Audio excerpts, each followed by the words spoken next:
As the world continues to grapple with the ghastly sadistic slaughter that Hamas executed on October 7th, a group of European parliamentarians spent a day bearing witness, understanding and learning from the event which became known as the Black Sabbath.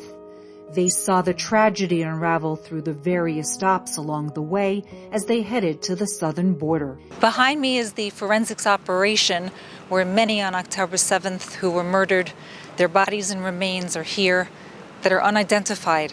Till this date, there are many pieces of bodies they're still trying to figure out who they belong to. So many people were burnt to a crisp. They look at everything from particles of teeth and try to figure out who belongs to who. Some are Israelis, some are not. Gazing into the morgue where bodies were still being identified, the small bag of cloth which enveloped a part of a person's body was a defining moment for the member of the Italian Parliament, Antonio Baldelli. Truly something savage, something inhumane to think, for example, how we were told that infants were killed inside of ovens, so practically cremated. It's something that really brings to mind a clash of civilizations. Of course, looking at what happened is different from the information that is coming from some distance away.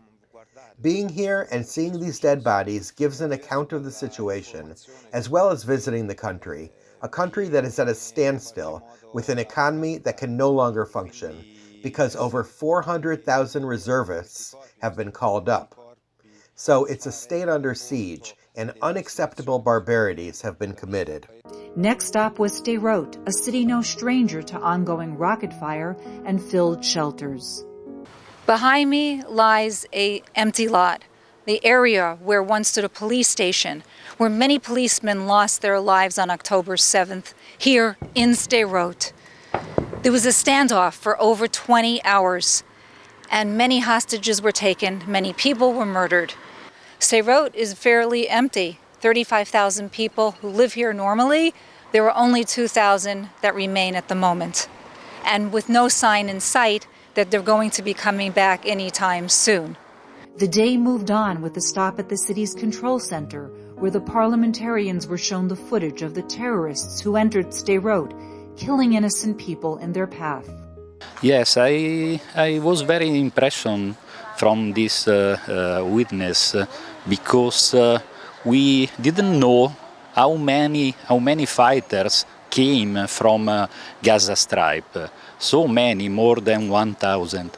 And we didn't realize that they had a plan, a bigger plan that the one that we saw, and probably a plan to conquer the entire country and to provoke a big war. Drawing from the horrific Black Sabbath day, a parliamentarian from Lithuania sees a parallel story which could impact his country. We all have to learn from the story that happened here, and especially Lithuania. We live on the border with Russia and Belarus, and we know that there are risks that are quite the same as Israeli has, and we have to learn from the things that happened here. As the day moved from a briefing in the makeshift police station with spokesman Mickey Rosenfeld, the parliamentarians detoured to the car cemetery, where scorched, tangled, and shot-up vehicles that lined the streets near the Re'im Music Festival have become a monument to those murdered that day. Behind me, about 2,000 cars, the remains of what's left from October 7th, that Black Sabbath morning when so many terrorists came in and shot up the vehicles of helpless people who were there just to celebrate, to party, particularly a lot of young people in their 20s and 30s. Many of them were burnt alive or they were shot to death. And this is what is left from that incredibly horrible and horrific day. I'm honest because I am imagining that they are living in this parking lot, because to see the car where they stay inside and the people were killed by Hamas, I haven't found the words to describe how I feel.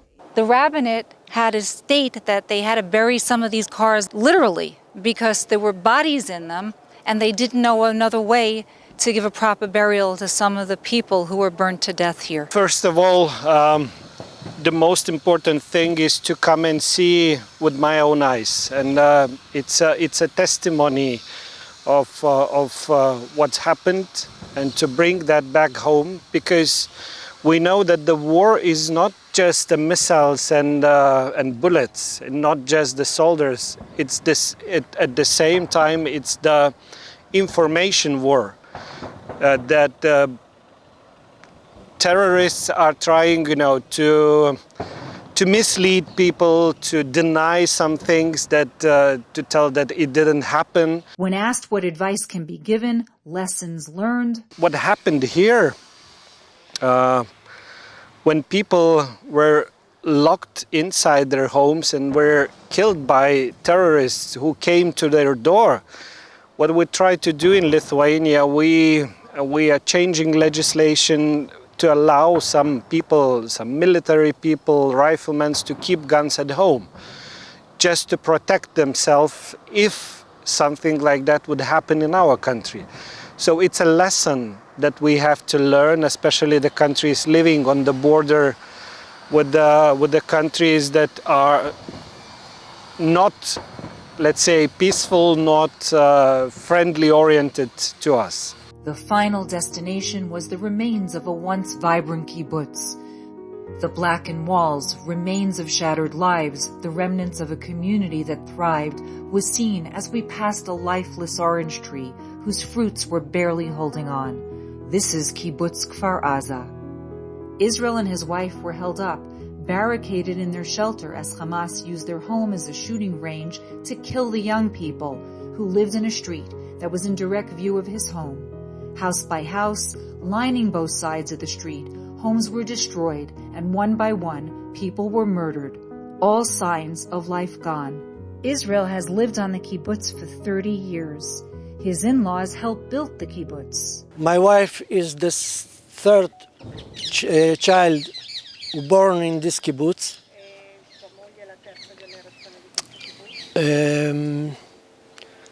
And we have more than 20 years we suffered from the Hamas, our neighbor. Israel recounted the morning of October 7th as they were preparing their kite-flying festival for the holiday. Me and my wife go inside to the shelter, and I start holding the hand of the door that they could not open the door. Then explain there is no lock in the shelters. Yeah, To keep there is no lock.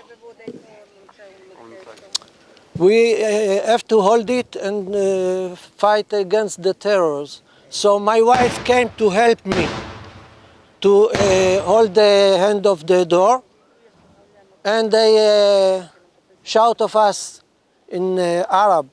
They say, open the door, open the door.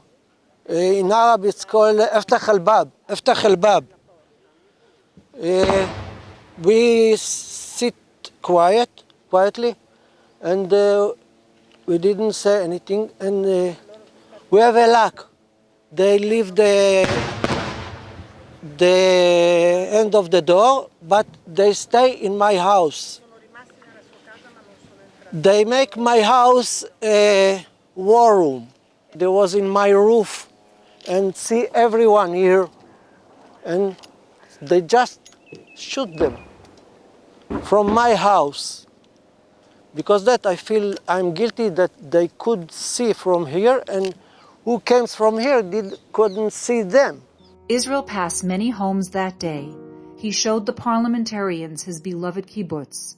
63 inhabitants were brutally murdered, but in one home, 2 small children hid in a clothes closet as Hamas showed no mercy towards their mother. This is the door. This is the kibbutz. There was 2 children here. Was hiding here inside.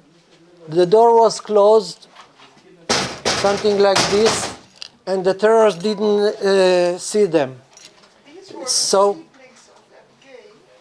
yes, family of Abigail. And her mother was here and she was killed. They killed her and the children was saved by the army. Reflecting on how Hamas planned October 7th, All the money they get from the Islamic people, they buy guns, they buy rifles, they buy bombs, and they don't build houses for the people. They don't build kindergarten. They don't build a factory that the people can work somewhere. They didn't care about their people. Quello che oggi abbiamo visto con i nostri occhi. What we saw with our own eyes today is the result of this terrorist attack. I believe that the ferocity of Hamas is the ferocity of another world, and that is why I believe that Hamas should not live in this world. Mi ha molto emozionato tutto quello che oggi ho visto. I was very moved by everything I saw today. I thought it was very different than everything we see through television and newspapers. Truly, we have touched the suffering of these people. And I would like to address the thought, especially the Israeli women who have suffered all sorts of violence and about whom little is said. There is no such thing as a second-class or first-class suffering. We have to take care of all the people who suffer sexual violence, murder, and otherwise mistreated in all parts of the world. My greatest fear is that this war will not end because at the moment there is no possibility of ending this conflict. This worries me a lot because it does not affect the war between Israel and Palestine Hamas, but the entire world. We hope that the end game will be when all the hostage will be free, and we hope it will happen soon. And for this, it is important that all countries support Israel in this situation. We don't have to abandon Israel, even if the situation now is very, very hard to accept, of course, but we have to see the real situation. We can't stay with a lot of Israeli citizens also kidnapped. We can't forget this situation because this situation in the mind of the terrors was done exactly for provoke other similar situations. We can't accept this. The group of parliamentarians was brought to Israel by Elnet, an organization that aims to strengthen the relationship between Europe and Israel. Turkish-born Yasser Abravanel is the Deputy Executive Director. Those times of war, we try to bring a maximum of decision makers, politicians from all over Europe to bring them and to Israel to see the southern border of Israel, the challenges that Israel is facing with this war with Hamas. Kfar Aza, once a lavish kibbutz full of life and charm, sits these days as a war relic, welcoming the few witnesses representing the many who will attest to many, the horrors of several months ago.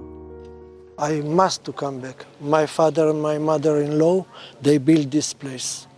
So our family must come back and to go up and to build the kibbutz again and to get more families that they will come here and make their life here. So we hope the army will finish the terror, what's happened here, and we could live in peacefully. From Kibbutz Kfar Aza, Felice Friedson reporting for the Media Line.